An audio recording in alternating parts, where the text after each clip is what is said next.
and welcome to my 4th episode of Quantum Waves of Wellness. This is Dr. Paula Apro, and today I'm going to continue sharing some of the helpful little nuggets I've learned about Feng Shui that I'm hoping will transform my 2025 for the better. So by now I've mentioned these mysterious personal directions a few times, and it's time to go a little deeper and explain what they're all about. Feng Shui designates 4 directions to be associated with different life themes. This includes one direction for health, one direction for success, one for relationship, and one for wisdom. Depending on your birth date and gender, you will have specific compass directions assigned to each of these major life categories. As I mentioned in my last episode, you can easily go online and find out what your personal directions are. Either search for Feng Shui personal directions, or you can try yourchineseastrology.com. I like this particular page because they don't ask for your email address in order for you to get the info that you need. Now, once you know your personal directions, you can start to assess your home and see if anything might be blocking you in these 4 categories. For instance, my energy number happens to be number 1, and therefore my personal success direction is southeast. My relationship direction is south, my health direction is east, and wisdom is north. Now, it would be best if you draw a little outline of your house on a piece of paper, and either using Google Maps or a compass, you can write each direction onto your drawing so you know which rooms fall into the various directions. I'll include an example in the show notes. As a rule of thumb, if your personal directions just happen to land in active areas of your home, and by active I mean your living room, bedroom, front door, and office, then you're very lucky as this is the ideal setup. However, it's very common not to be so lucky if you didn't plan and design your home with Feng Shui in mind. And once again, I'll say it, if I only knew then what I know now. I just happen to have designed the house I currently live in, and if I had the knowledge at the time, I could have masterfully planned the perfect energy flowing system. But I didn't, and so now I'm stuck with having to try to fix the energetic problems. But don't despair, it is possible to change the energy of your home using simple things like colors and objects. Last week I talked about some of the things to avoid in specific active areas of your home, which was a great start. But now let's assume you figured out what your personal directions are and you realize that some of them are what's called the passive areas of your home, meaning they're not in either your living room, office, bedroom, or your main entryway. The whole trick to fixing this problem is to add in some key elements that will activate the energy and get it moving and flowing properly. Because it's the chi, or vital life force energy in our bodies, that I'm most familiar with, I want to draw the comparison between our homes and our bodies. When energy is not flowing properly through your meridians, you're either in a state of excessive flow or deficient flow. Neither are good. When there's too much energy stuck in a meridian, the channel ways become backed up, energy builds up, and pain and inflammation can result. And when there's not enough energy, the organs, they just don't have enough power to operate optimally. So now just imagine this in terms of relationships, health, success, and wisdom. Do you find yourself always getting into heated arguments with your friends or family? No matter how much you try, you could never keep the peace and things always seem to get heated. Or maybe you're feeling lonely and you just can't seem to attract the right friends or mates into your life. If you resonate with either of these situations, you may want to start by finding out which direction is your personal relationship direction.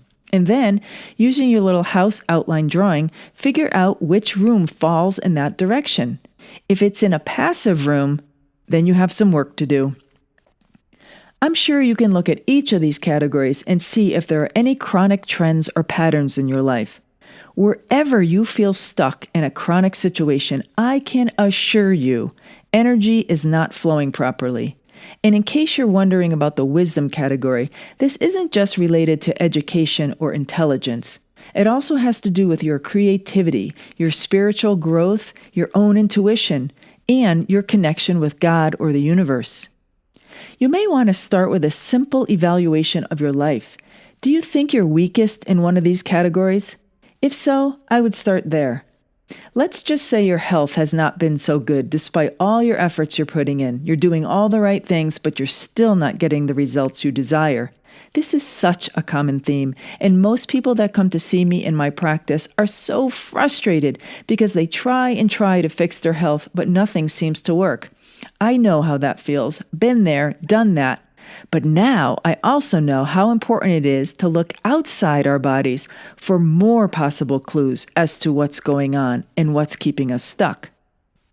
If you're in this situation, here's what to do.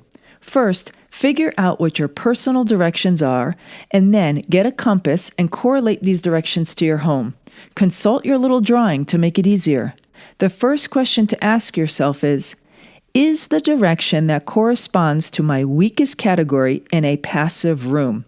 Remember, passive rooms are any rooms other than your living room, bedroom, office, and front entryway. And when I say bedroom, I am referring to your bedroom, the master bedroom, not bedrooms of your children in this particular situation. So if so, there are many things you can do to add these rooms in your personal power directions. Since I'm not an expert in Feng Shui, I highly recommend you get yourself a good book and learn how to activate these passive rooms. It's easy to understand and lots of fun to learn. And since I am an energy medicine practitioner and I'm all about improving health, I'm going to share some of the easiest ways to activate the most important rooms to improve your health. Remember, starting with the 4 active parts of your house is a great place to make a big impact. Once you get this down, then you can continue on to tackling your weakest category if it's in a passive area. Here are some simple tips on improving your health using Feng Shui.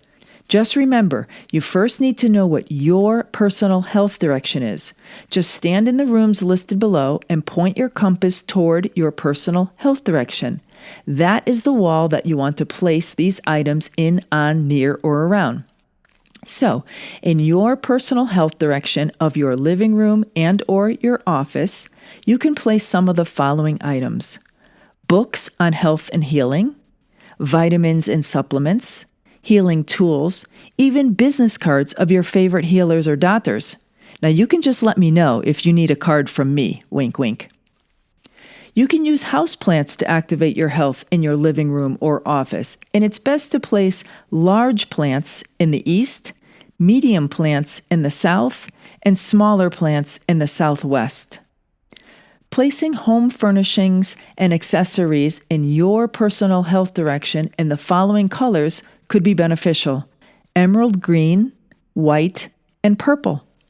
And these crystals can also be placed in your health direction: jade, emerald, and amethyst. Now, if you're dealing with any illness or any health challenge, sleeping directly across from a mirror can double that health challenge. So this is why it's important to cover the mirror with a scarf or a blanket while you're sleeping. Now, many of us have been familiar with the healing colors and the healing crystals, but this concept of placing them in a very specific direction in very specific rooms was all new to me. This was such a big aha moment, and that's why I wanted to share it with you. I hope it helps you assess your home and possibly do some New Year's rearranging. Thanks so much for listening, and if you enjoyed this episode of Quantum Waves of Wellness, please consider subscribing so you can follow me along on my personal journey to a healthy, more vibrant life.